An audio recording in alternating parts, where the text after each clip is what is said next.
guys, welcome to Conversations with Karen and Maya. I'm Maya. And I'm Karen. And today's video is... Today's video we're talking about, let me get my notes here. Today's video we're talking about great holiday activities with family and friends. Welcome back to our channel, guys. Happy holidays for all those who celebrate Christmas and all of the holidays that come during this time of the year. We want to wish you all happy holidays. We wanted to come on and talk about activities that you could do with family and friends. And I know that sounds like, why wouldn't we do things with family and friends? Well, as you all know, some of you who've been here long enough, you know that the hubster was in the Air Force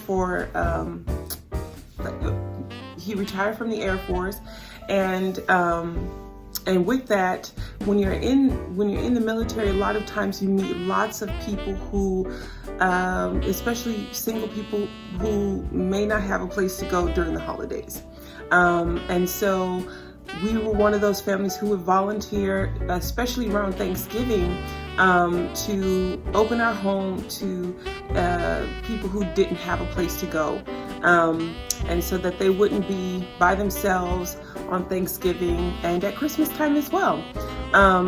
And fast forward to now, a couple of years ago, the reason why we keep doing Vlogmas is when we first started about 3 years ago with our first Vlogmas, and I think, correct me if I'm wrong, Vlogmas, we started our channel in, I think, October, around September, October time frame. And then it was earlier than that. It was right at fall, somewhere around that time. And we just rolled straight into Vlogmas. And I remember that Vlogmas because there was a subscriber who thanked us for doing Vlogmas because they were going to spend the holidays alone by themselves, and because they didn't have any family or friends around. And so they were living vicariously through each video. And that struck a nerve because, sometimes we oftentimes get to a place where we assume that people have places to go. And normally Thanksgiving, we open our homes to friends and family. But I think sometimes during Christmas time, we oftentimes think that everybody has family or whatnot and a place to go. And quite often people don't. And so these activities and ideas, we thought these are things that if you want to broaden and open it up, your holidays to everybody, these are some great activities that will do just that. I'll give you a couple of examples of traditions that are not ours, but ones that we were invited to. One of my favorite holidays when we were at Lodgesfield, that's a place on one of the Azorian Islands, right off the coast of Portugal. And we were stationed there for 2 years, and we were introduced to one of their traditions there on the island. And perhaps, I guess, a lot of Portuguese celebrate this, where each family during that time of the year, I think it's 7 days before Christmas or 8 days before Christmas, somewhere around that time frame, they will set up their dining room table or a central table in their home, and they'll fill it with all sorts of goodies for the holidays, like cookies, cakes, pies, soups, and that sort of thing. Anybody who comes in is invited to have something from the table, and people just, even in the neighborhood, they'll just come by and they eat from the table, eat from the table. And I just thought it was a wonderful community sort of activity and sort of tradition. And so when we came back to the United States, the church that we were going to, we realized it was in a central location, but not everybody lived around that church. And so using that tradition, it would not have worked because not everybody lived where we lived. And so what we decided to do was to have the ugly sweater Christmas parties or Christmas sweater parties. And so I started that, and the kids would help, and we would designate someone's home or our home, and to help out, to make it more festive and fun. I would tell everybody to bring their favorite sweet or savory, and then we would do all of the main things, and I would have like a theme. So remember, we did all soups, and then think breads to go with the soups, and then all types of Christmas cookies. And it was so much fun, and that facilitated bringing people in who were single, or maybe they were a single parent with children, or then you had couples, or you had elderly people who didn't have their kids nearby, or what have you. And it was just an absolute wonderful time. Do you have any examples, Maya? Of Azores? No, anywhere. I remember when we first came back to the United States, I was like 11, but I remember it because we just came back, and Mom was trying to make the community that you kind of have in the Air Force, because everyone is away from like their home state or their hometown. You kind of come close as military members. It's a thing. Those who are military get it, and those who don't, it's a little strange that it's like that neighborly Andy Griffith type thing.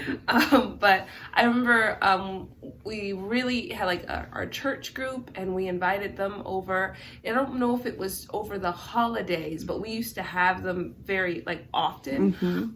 And since we had a lot of space in the house, we would invite different families over, and then we would tell them they could bring their friends. And we would have game nights. And game nights were like really popular. I got to trick people into playing the game of life, which no one in my family likes to play. And and then you have like people's favorite games. I remember Mom can tell you about dominoes, but just playing games, being there for people, and have people having some place to be, and it really helped. During the holidays, that's one thing that we would do. So once we had our party, then I would coordinate with some of the other people, and then we would try to have something gathering each Saturday night before the holidays came. And so we would theme it differently, so you wouldn't have the same food and what have you. And yeah, so it was a lot of fun. You played games. We had interactive games as well as board games available for everybody, but people just had a wonderful time. Another thing that we'll be doing this holiday season is we will be going to the Festival of Lights. My first time ever seeing Festival of Lights was in New Orleans, Louisiana. And if you ever get a chance to go to New Orleans, they have Christmas in the Oaks. It's absolutely gorgeous. Their park there, Audubon Park, is fitted out with all of these beautiful lights. It takes you about an hour to drive through it all, and it was just wonderful. Or you could ride through it on the train, and that's what we did with the kids one year, and it was so much fun. And it is a memory for me, but I was surprised that they remembered it as well. It was my mom's idea. Grandma's watching it. We remember it because of Grandma. Right. Because Grandma encouraged us to keep waving to the crowds, and Madison was like, "No, we can't do that." Yeah, one of my daughters, my mom said to the girls, "Wave at everybody," and Madison, our daughter Madison, was like, "No, Grandma, you wave to everybody." And I was just waving happily. So. But with that being said, last year was our first year going to, I think it's Hillcrest Farms in Youngsville, North Carolina, not too far from us. And they have a Festival of Lights there. It's $20 a car. So you can load up your car with lots of snacks and goodies and what have you, and then head out to a place like that. So just check out your local area to see if you all have a Festival of Lights. And then you could drive through with your family. And I think last year took us a total of 30 minutes to drive through. Was it about 30 minutes? And I think we filmed it.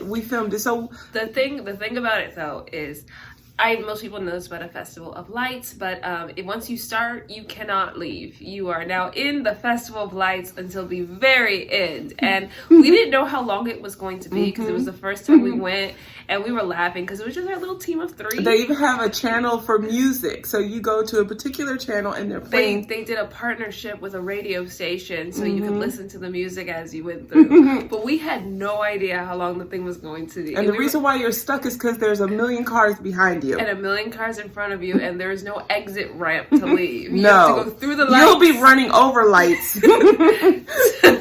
So, but it was a great experience. It was just the 3 of us, and my sisters, they're away, so we were trying to They didn't come to the last till we were closer trying to to Christmas. make Christmassy with only 3 people, and until they came closer to Christmas.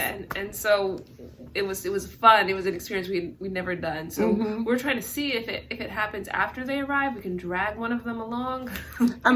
If you see me looking around, I'm thinking of the next thing, which is caroling. So the other thing that you can do is if you want to local churches and groups, and maybe you belong to a particular church, do caroling at the hospital. When we were in the hospital, when Maya was in the hospital, right around Christmas time, a couple of days before Christmas, carolers came through, and it was so much fun.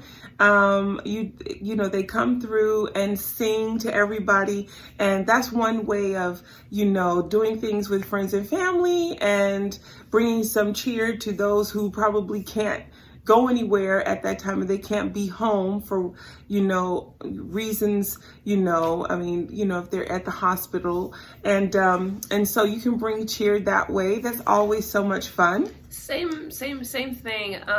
As a college student, they kind of want us to do like more volunteering. So if you're just a single person and you want to bring some holiday cheer, there are different, I think they're called Ronald McDonald houses, where you can sign up to go to visit a hospital.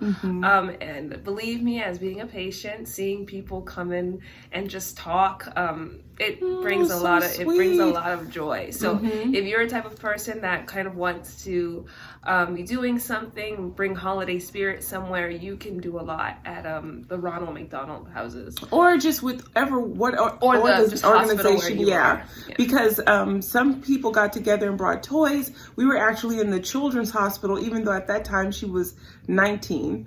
19. And they put her in the children's hospital, which was the best place because it was so cheerful. And they came through and got the ages of everyone and brought toys for everybody, except one of our daughters. She was there and she was well above the age, and they're like, no, not you. You don't get it. You're too. When she was in the children's hospital, she got sick at 17. Yeah. The reason I was in the I don't know if you guys can hear what he said, but I was in the children's hospital because when I initially got sick, I was 17, and not to diminish what Mom said, you can be in the children's hospital if you have a children's doctor, like a doctor that's in the children's wing. You can be there until you turn 21, then you have to go to the adult wing. But if you're 18 and have adult doctors, which I got transferred to because my situation was severe, then they can put you in the adult wing. But they advocated for me to go into the children's wing. We were like pleading, please let her go in the children's wing. But like, there was also a lady. She was an older lady, and she came with her dog. And she got approval from the hospital to bring her dog. And her dog, I think, was a service dog or an emotional support dog. And he went to each room, and he was the happiest dog, and we were the happiest to see him. And he brought joy. And it was, I think that was Christmas when he came. It was like the week before Christmas, and I didn't know if I was going to be able to leave. And then there was suddenly a puppy. He was like an older dog, but he was small as a puppy. So other things that you can do that we like to do together is there are some type of Christmas markets that go on during this period of time in the area, and it's a great way to support local businesses as well, and also to meet up and afterwards have some tea and, you know, some lunch together with friends. But we went to one on UNC's campus. Well, it's close to UNC's campus. No, it's on. Are you talking about the Christmas market? Mm-hmm. It was on UNC's campus. It was like on a tent, and there was a bunch of vendors. I don't know how they were approved. They sell everything for soaps. They had earring soaps, you know, all sorts of things that they were selling out their crafts. They probably do come every year. It was just that was the one year that we went to it. And it was so much fun. You know, you're supporting local businesses, as I said, and there's so much to do, and there were activities out there as well. And it was adjacent to a restaurant, so you could easily go from shopping to having lunch together with friends. But it's another way to get together and with family and friends and do something fun, and then also support local businesses as well. Then also, one thing that is always fun to do is have a gingerbread house contest. Which no one will do with me. It's Not so anymore, sad. no, because I need to find a group of friends to just do it. We normally do it. Maybe we'll do it. Maybe we'll do it this year. The reason why she said maybe we'll do it is because there's only one person that will compete with me, and that's Madison, which is my sister, and Madison has to be here to do it. And we have to get all the stuff. We have to get all the stuff for it. And mind you, if you're going to have a gingerbread contest party, make sure you get all of your gingerbread houses as soon as possible.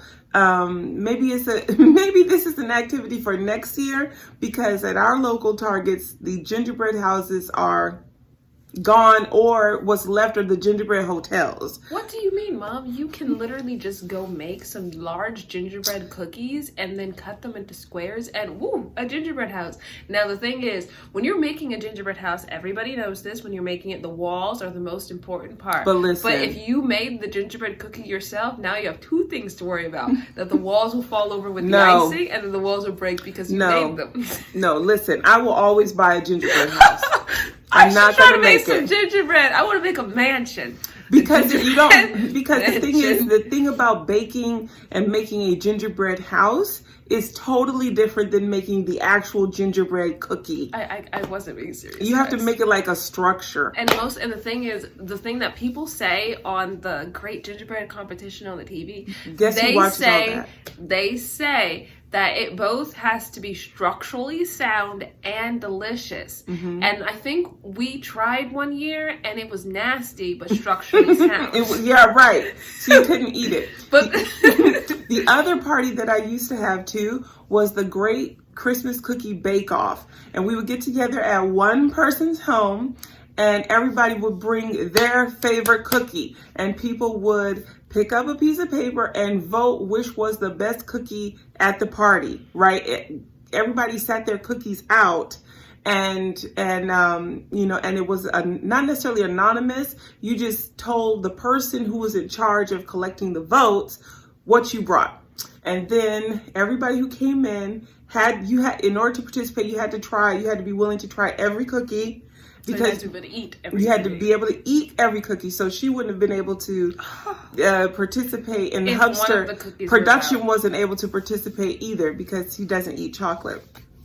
And she can't have chocolate. And so you just had to vote, and then the winner went home with a lovely prize.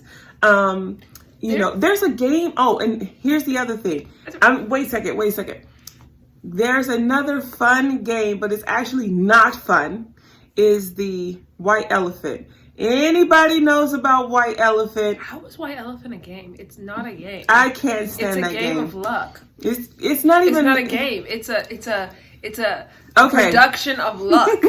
So no, and trying to control your temper. And we would tell everybody, and this one thing that we always used to do at parties too, at our Christmas parties, is do the White Elephant, because that would be the suggestion of someone who thought it was fun. We would say a gift under $20, and you can also do gifts under $10. But yeah, I don't like the game, but because I'm not competitive. Am I competitive, production? Don't say anything. I can't believe she actually asked that. Oh, and I love how she said, "Am I competitive?" Then she said, "Don't answer that." Like in the competitive way. No one needs. Wait, I have a game idea, and I got it. We've never done it, and I want to do it, but I need a group of friends. So I have like a couple friends. I don't have a group of friends to do it. And I heard it from a guy from the hospital. He was trying to give suggestions on what would be fun, and then he told us what he did one year.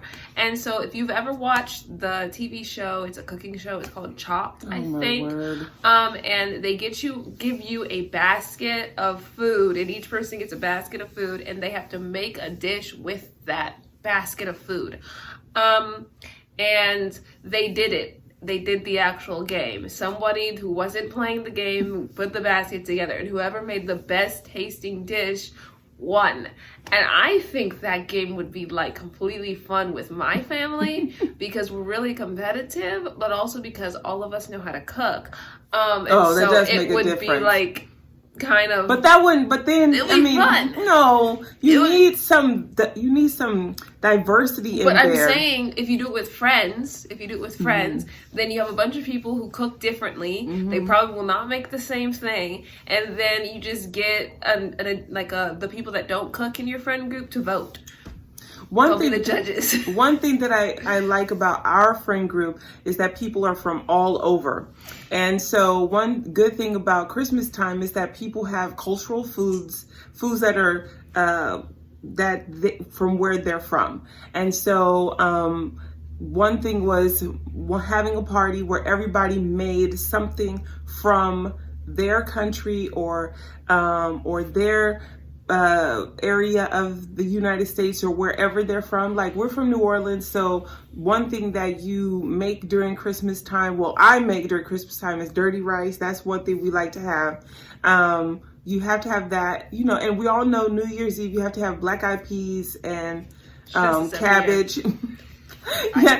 So there are certain foods that you have during that time of the year. So talking with all of my friends, I'm like, okay, you have to make something from where you're from so everybody could taste that and enjoy that. And, so there's just so many different things that you could do with family and friends. Let us know in the comments, what are some of the things that you guys do to make the holidays so really festive?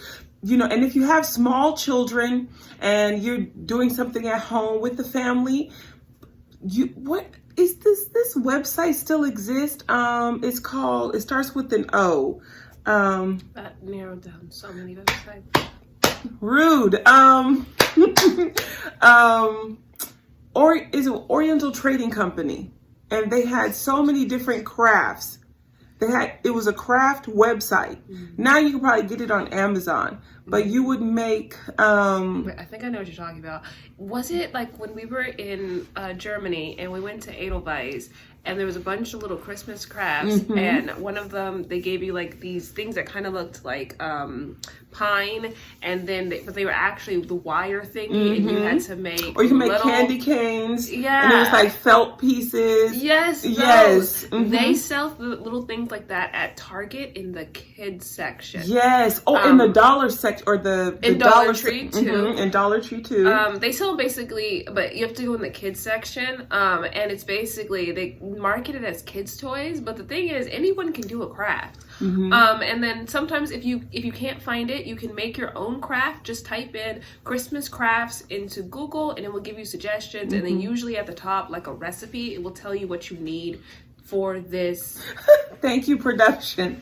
What you need for this craft. So you can do it that way. And what I would do is have or Christmas DIY. If we had we would have a DIY Christmas party, and then what I would do back in the day was order a bunch of crafts and have different crafts at different parts of the tables. And you'd be surprised how many people how competitive adults are to outbeat small children's crafts. And they'll be like, I mean, that one isn't in the line. Right, they will really haunt the children.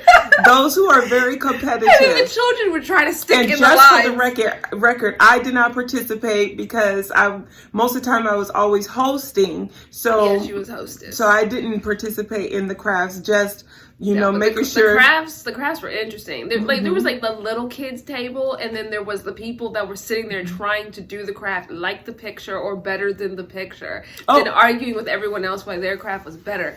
And then last but not least, one of my favorite ones was getting families and friends together to just have Christmas movie night. And you would just create like itinerary of what was going to be served. So you served like whatever dishes were going to be served. You had everybody bring something, whether they brought a sweet or a savory. And then I always provide the main dish, and then they just bring something to the side for the side. And then I would write down the movies that we were going to watch. So they would come and the party would be long enough to fit in 3 movies. So even if that means like you're watching Charlie Brown. And I remember as like really small kid, I think I had friends in the neighborhood because there was like, I don't know, when you're young, there's like kids in the neighborhood. When everyone gets older, all the kids leave. But when I was young, I used to invite my friends from the neighborhood over, and we would sit through 3 movies. And through the first couple movies, you're just eating snacks. And then the last part of the movie, you have actual food because it's closer to dinner time. And then when I got older, I invited my friends from high school, and then they sat like just like small children watching very grown-up childish movies like Rudolph the Red-Nosed Reindeer and Frosty, as if we've never seen these movies before. Most of the time we always start with Charlie Brown, and to get everybody going, because people can come. That's when people are coming in. Money. People are coming in and out, and then you have Rudolph, and people have their own commentary or whatnot.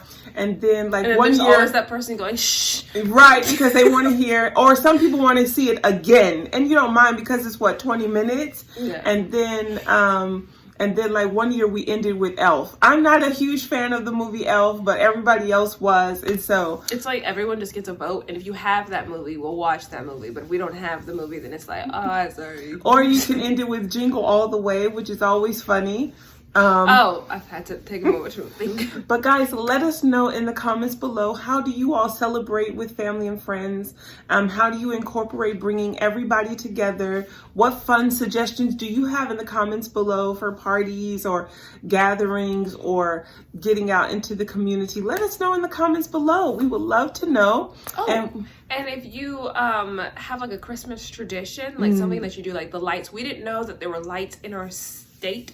We knew there were lights. We knew there was a light show in our state, but we didn't really know of them. So if you know something, like there's like a farmer's market, there's just this thing that we've never heard of, please leave it in the comments. Right. Or even if it's happening in your area, your state or your country or whatnot. Someone in the comments might share a state with you. And also because then we can Google in our area to see if there's something at least 45 minutes away from where we are currently.